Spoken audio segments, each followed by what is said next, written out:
Morning guys, my name's Rickard, PGA professional here at the beautiful Bourne Golf and Country Club. And as beautiful as it is, it's also a very cold day today, so I thought I'd bring you inside on our great simulator using the GC Quad. Now today what we're going to do is we're going to talk about impact, what we need to do to get the club face square to the ball over and over and over again. Because at the end of the day, no matter how you swing it, here or here, ultimately the business end of the golf swing is what happens when you get the club face back down from here, through impact, and through follow through to about this position here. So impact really, guys, it's just what I'm talking about today is the position from here to here and to here. What's going on in that zone, particularly with our hands and our arms and our wrists, all right? So let's get this set up. And let's first of all, let's just talk about what we can do from here. Okay, so we have got a series of different levers. We could do stuff with our wrists. Okay, I'll come in close. Look, yeah, my wrists can go from this position here, they can go down, up and down. So that's called wrist cock, yeah? What else could they do? They could flip the club this way, okay? So that's called, I'll take the hand off the club now, talking about my lead wrist, that's called going into extension. So I could try to square the club face up by going into extension. My left wrist, sort of let my right hand sort of flip over my left wrist. What else could I do? I could move my left wrist sort of into an extension position. I could bow it down into a position we call flexion, the opposite. We should obviously de-loft the club. What else could we do? Well, forgetting about the wrist now, I could rotate my forearm somehow to square the club face. Yeah? So from behind, now let's have a look. We've got, so we're coming down, we uncock, and now we uncock, we're going to whack the ground, aren't we? So it means we're going to have to stand up now to try to make sure we don't smack into the back of the ground. Do we want to do that move? We can do it, it's there within our range of mobility. What I'll say to you is, you never want to do that. No great golfers uncock their wrists. That's called, so the name for that is called casting, okay? So as you're coming down into the impact area, you want to feel like you're holding onto that wrist angle there. The club has got force going through it in the full swing. It will uncock with its own accord. It doesn't need you to help it. So you want to be feeling like, at least that way, you're holding onto the angle, okay? What about the second way in which we talked about using the wrists?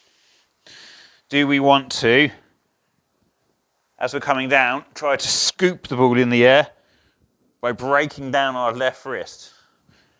The answer to that is no. That's not how we want to square the club face, okay? We never want to try to square the club face this way, with the butt end of the club really being allowed to slow down and the tail end of the club massively overtaking with a flipping of the wrists. You can hit good shots doing that. You can square the club face, but the chances of you squaring the club face again and again and again with a good strike are very small. Your timing is going to have to be spot on, all right? So how do those guys we see on telly get that ball, club face back to the ball so consistently, time and time again? Well, here really, this is the secret, okay? It's not my secret. It's out there in the literature. It's out there on YouTube. It's something that Hogan is famous for introducing us to. Mo Norman, who's sometimes considered the greatest ball striker of all time, used to talk about it a lot. Lee Trevino talked about it a lot. And it goes like this. As we're coming down into the back of the ball, we need to feel that the club face is starting to rotate down and point at the ball rather than having the toe in the air. So we don't want the toe in the air and the club face feel like it's pointing down. Now with a neutral grip, that means the back of our left wrist is going to be fairly flat, or it might even start to be bowed. And that's going to depend, of course, on your grip. If I've got a very strong grip, then I could actually get into that position without doing that with my left wrists. Alternatively, if I've got a very weak left hand right under the club, then I'm going to have a lot of bow to get in this position. That really is the key, guys. At the point where the shaft is parallel with the ground, yeah, that we want to really see, not this position here, position where the club face is pointing a little bit more down towards the ground, and the back of our left wrist is in this stronger lead position. Now from there, it's very simple. We're simply rotating our body through and holding on to that angle. Now if you pull the club down and you don't have this position where the face is pointing slightly down but the toes up, you're going to block it, and in the end you might even hit the odd shank. Okay, so that's not what we're looking for. What we're looking for is we basically feel like we're going to set the wrist, okay, not uncocking it, so keeping the angle, keeping it sharp, but getting the face pointing down, and then from there we're going to rotate. And that rotary movement there, as you can see, if I go over and over and over again, I'm simply turning the body and the arms through together, and that's what's enabling me to hit this consistent shot again and again with the same kind of numbers. Yeah, the same kind of carry, the same kind of spin, left to right or right to left, whatever it turns out that your kind of typical ball flight is, whether it's a fade or draw. So that really is the secret, guys, okay?